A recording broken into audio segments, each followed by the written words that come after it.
everyone. I hope that you're doing good. Today we're going to be talking about part 2 of our codependency series, which is labeled High Functioning Codependency. And I'm excited to talk to you guys about this. I think that many of you guys are going to resonate with this material today. So I'm going to just go ahead and jump in. There may not be anyone on live here with me today. But if you are, please say hi. I would love that. That would bring some sunshine into my day today since it's so dreary and cold. Okay, so many of you may have seen this. Earlier this week, we kicked off our series talking about codependency defined. We discussed kind of a basic definition of codependency and how we begin to recognize if we operate in any of those tendencies. Hi, Jessica. I also shared a little bit of my personal journey and how I used to function a lot in codependent behaviors, and was totally unaware that my helping was actually a big part of the problem in my life. So today we're going to talk about codependency in a slightly different light. But before we begin talking about what it looks like to be a high functioning codependent, I want to give another definition of codependency that I heard recently, thanks to my sister who's on here. A psychotherapist named Ross Rosenberg. He has a lot of awesome material, but he changed the term from codependency to self-love deficiency disorder. And this really resonates with me because when we are too busy focusing and prioritizing everyone else's needs, we're not treating ourselves well, and it can lead to a lot of deficiencies in all kinds of areas of our life.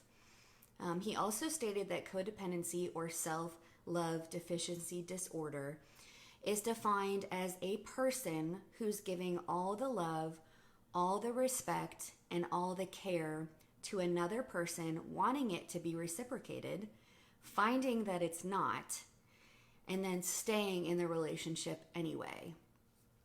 All right, and I would add staying in the relationship with no boundaries, expectations, or change. All right, that's a really unhealthy cycle that I resonated with. So what do red flags look like when we're trying to evaluate the health of our relationships when it comes to high functioning codependency? Here's a few quick ones I'm going to throw at you. Number one, this is kind of just reiterating what I just shared as a new definition. We are depositing into a relationship of any kind, because we said that codependency affects, can be in any kind of relationship. So we're depositing into a relationship of any kind, but it is then not being reciprocated to where our needs are also being heard, cared for, and met. I call this the one-way streak. I am depositing into a relationship. There is no reciprocation. It is a one-way relationship. This is a red flag. Okay, number two, when someone is not properly taking ownership or responsibility for themselves emotionally, physically, mentally, and is relying on you to keep those areas tended in their lives. All right, that's a red flag. Number three, when you are trying hard to help improve or change someone's situation, but nothing is changing and you are extremely frustrated, okay? That might be a moment to pause and to think, what's happening here? Number four, when you have a general feeling of being taken advantage of or not appreciated in your life. Number five, a feeling that if you remove yourself from a relationship or a work situation, that it will self-implode. Have you ever had that thought? All right, as we dive into talking about high-functioning codependency, we will also talk about under-functioning codependency. Maybe you'll also identify with some of those tendencies in certain areas of your life. These ways of functioning are also linked to pattern responses to anxiety, and I'll kind of explain that a little bit later. But these are things that we developed in our childhood within our families. These titles, such as codependency or under-functioning codependency, They can be shame triggers. Like if you are listening to some of this and you're identifying with it, it's probably not a good feeling. You're probably thinking, oh shoot, and you may feel shame when you identify with some of this.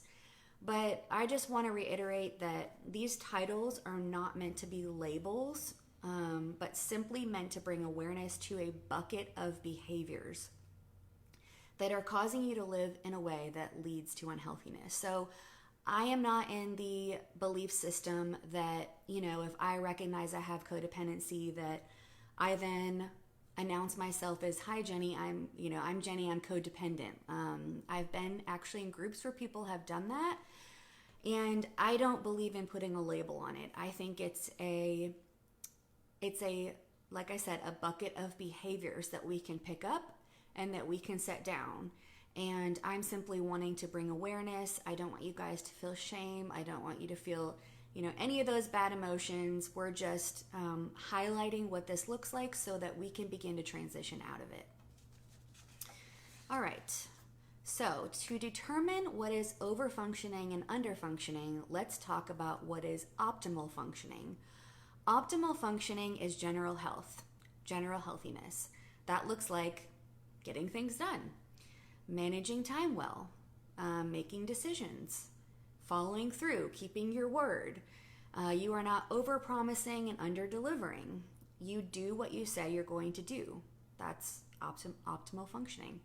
There's lots of big words in this class, so I'm gonna struggle. Okay, so under-functioning.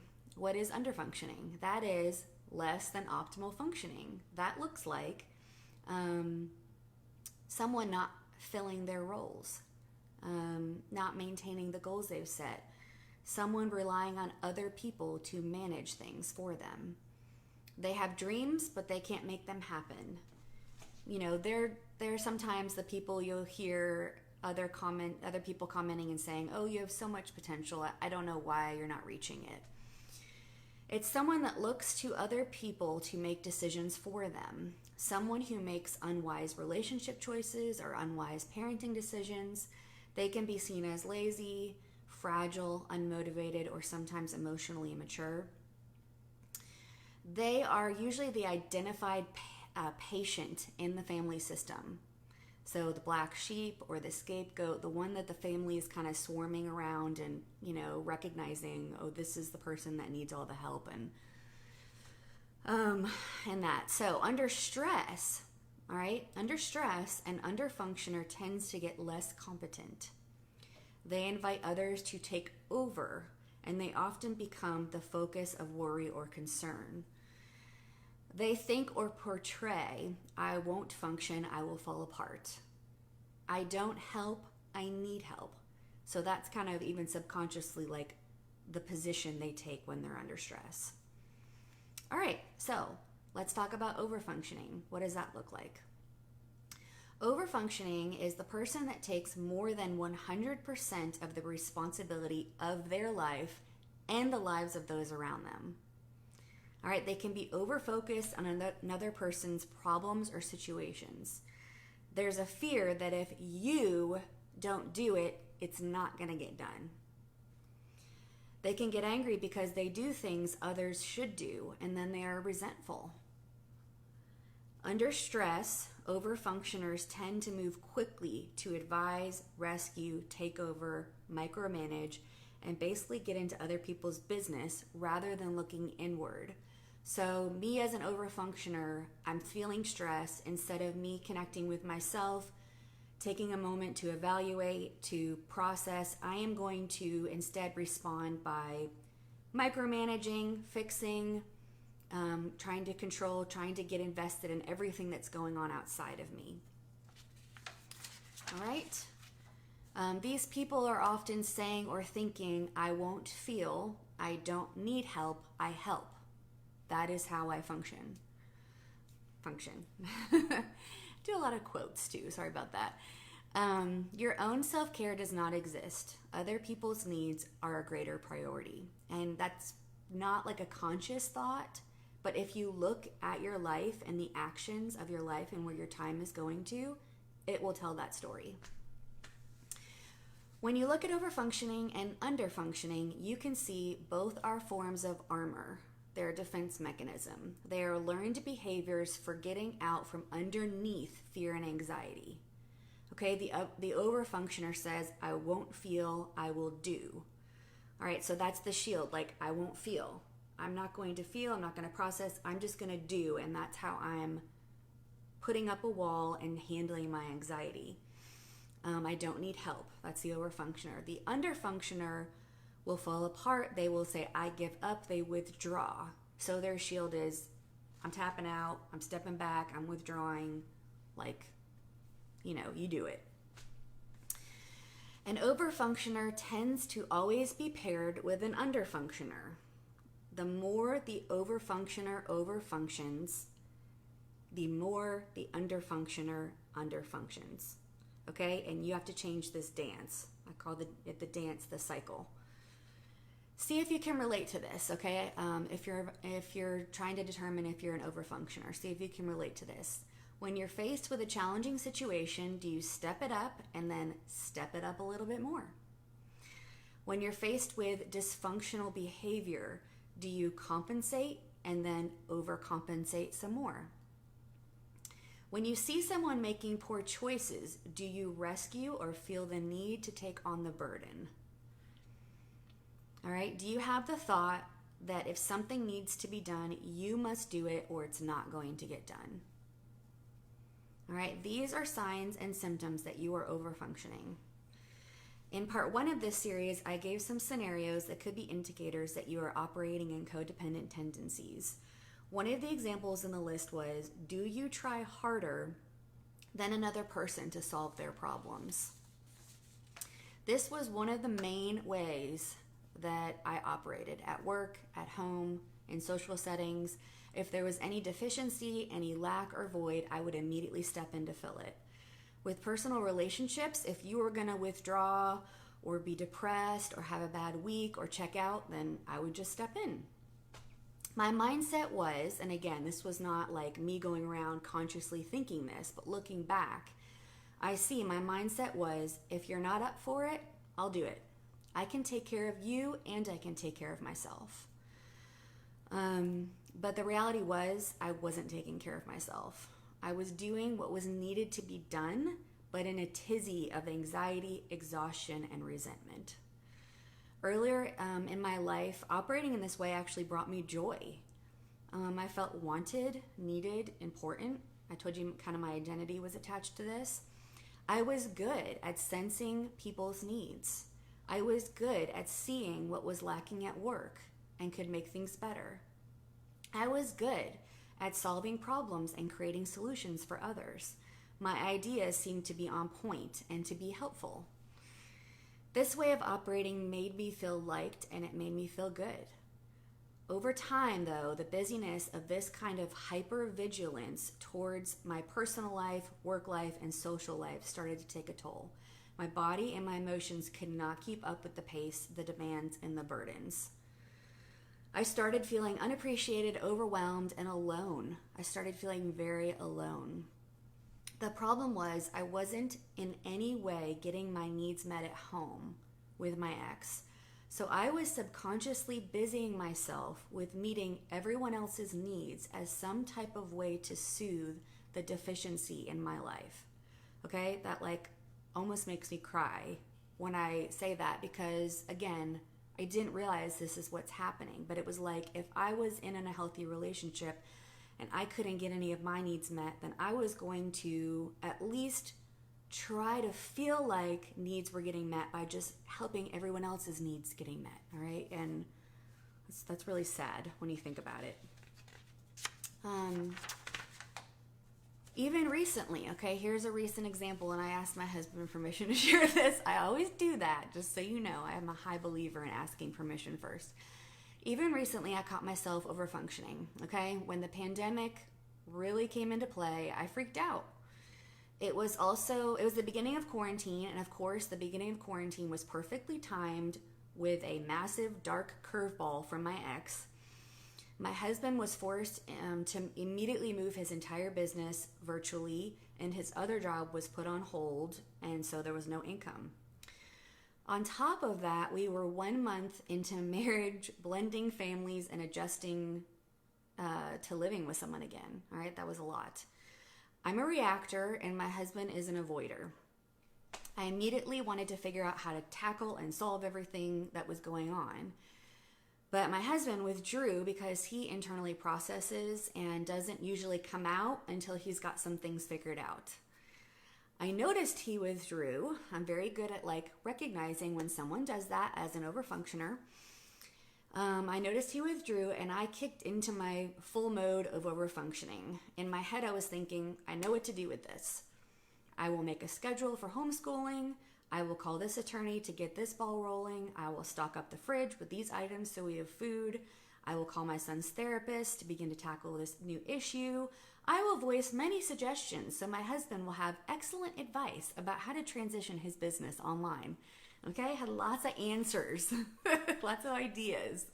Not all bad, but my mindset was, I will take care of it.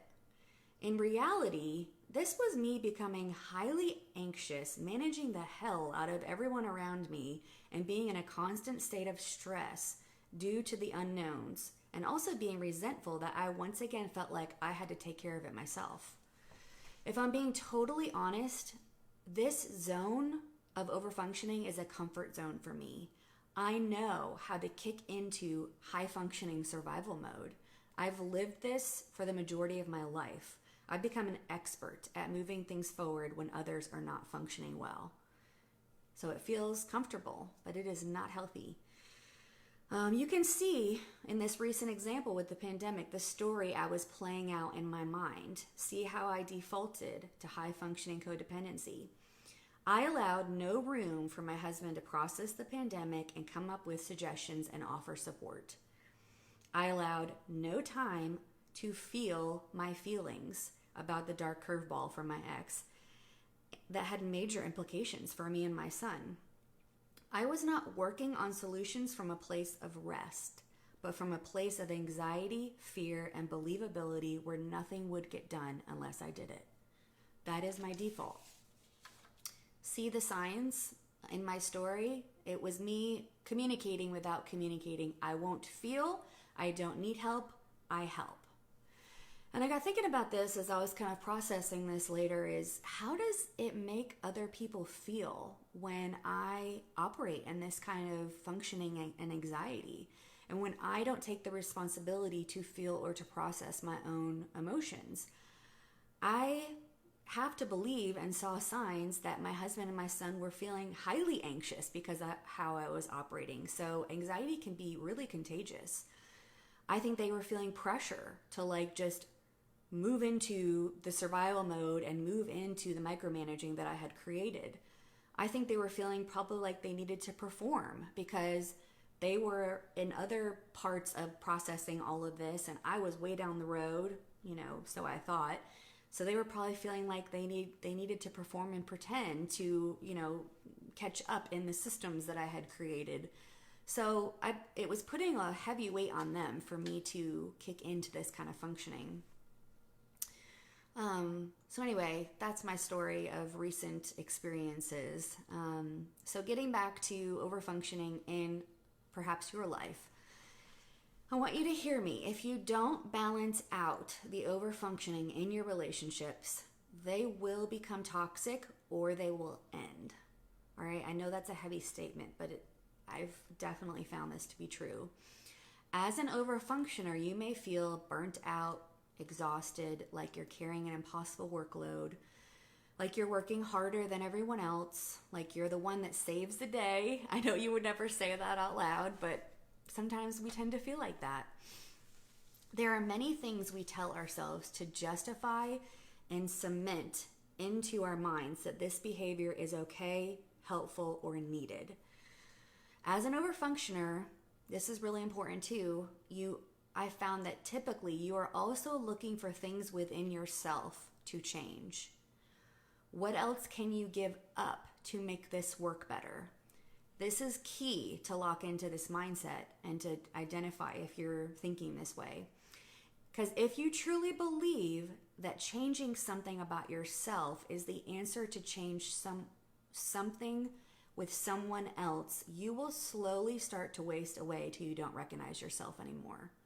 All right, let me explain this a little bit more. I'm not talking about compromising or making adjustments for the sake of others when you're in healthy relationships. Okay, in healthy relationships, you make adjustments and you make introspective changes, and that will produce fruit and life in your relationships. The outcome of that will be more intimacy, trust, love, respect, and safety. And at times, that will motivate the other person to make changes and meet you in the middle in a healthy relationship. I'm talking about making constant adjustments in your own self, internally and externally, thinking that that will change the circumstance, mood, growth, happiness, or health of the other person. And so you make change after change, but nothing is different. That is a major, major, major red flag. Okay?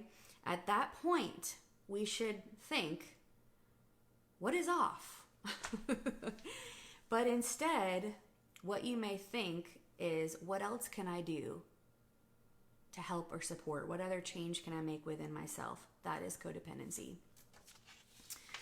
All right? If you're doing things for people that they should be doing for themselves, you are part of the problem. That is called enabling. All right? Let's talk about, we're kind of wrapping this up. Let's talk about 4 reasons why we may overfunction. Okay, number 1, we genuinely feel it's the right thing to do. That was a big part of my story if you listen to part 1. All right, because I was taught as a Christian this scripture that we must help one another carry each other's burdens. All right, and very early on in my therapy, my therapist, who's wonderful, brought up, hey, Jenny, there's a second part to that scripture, and it is, but each one must carry their own. So if you're actually carrying burdens for a person that is also not carrying their own, you are enabling them. And it's also very unhealthy for you to do that. So I've had to rewire a lot of my thinking of what is right. What is the right thing to do? So number 2, why we may overfunction, to keep the peace. Okay, if I overfunction and do what needs to be done, then we can keep life going and I can control the amount of pain, setbacks, and struggles for those in my life. The struggle, the pain, and the setbacks are where others grow up, learn, develop insight about themselves that is useful. That's where they gain wisdom about life. Pain and struggle are necessary. To soften the blow for others is to not only be the martyr, but it's also stealing the experiences that are needed for others to be responsible, healthy adults. Okay, so I know this is hard, especially as women, especially as moms, because we don't want to see pain, we don't want to see struggle. But if we just step in front of that blow coming at someone, we are actually stealing one of the most important things that they can experience, and that they will be transformed coming out of that when they have to wrestle that out themselves. Okay, number 3, why we might overfunction. We feel responsible. All right, and I've kind of touched on this already. Who else will do it if I don't do it? I know balls will not get dropped and things will get done if I do it myself. Okay, this is actually a form of control, but it doesn't feel like that when we're doing it. This is where we micromanage everyone else's behavior to bind our own anxiety. It's really a way that we try to control our anxiety, not an effective way. Maybe you've had to carry a lot as a child that you shouldn't have. Maybe you were given responsibilities that weren't appropriate, causing you to grow up really fast. Maybe you've relied on people in the past and they didn't come through. They didn't do their part, or they didn't show up when you needed them. Make sure you're not allowing your triggers to dictate your present reality. Become aware and ask questions. Okay, and there's a whole talk on understanding triggers. And I'm not going to go too much into it because you guys can go check that out. But there are many times in our relationships where we will be feeling something that tends to be screaming one perspective or one reality to us that is actually not about the present moment. It's something that we've experienced in the past that is trying to get our attention so that there can be healing in that area. So, all right, number 4, and this is kind of a heavy one, but it's one I felt necessary to include. So the 4th reason why we may overfunction is fear of dysfunction. Okay, it is too scary and too painful for me to see what this actually looks like if I stop, fill in the blank, whatever you're doing. Usually we operate in this kind of denial because even to some degree, we know that if we actually pull back the curtain and look, we will see something that will compel us to make a major change in our lives. We may have to leave a marriage. We may have to end a friendship. We may have to leave a job. We might have to set major boundaries.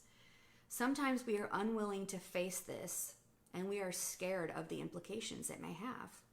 The reality is, though, and I'm a living example of this, if you choose not to pull back the curtain, it will be torn in half at some point. Your body and your emotions will say enough, or circumstances will eventually implode, because no one can carry everything that an overfunctioner carries.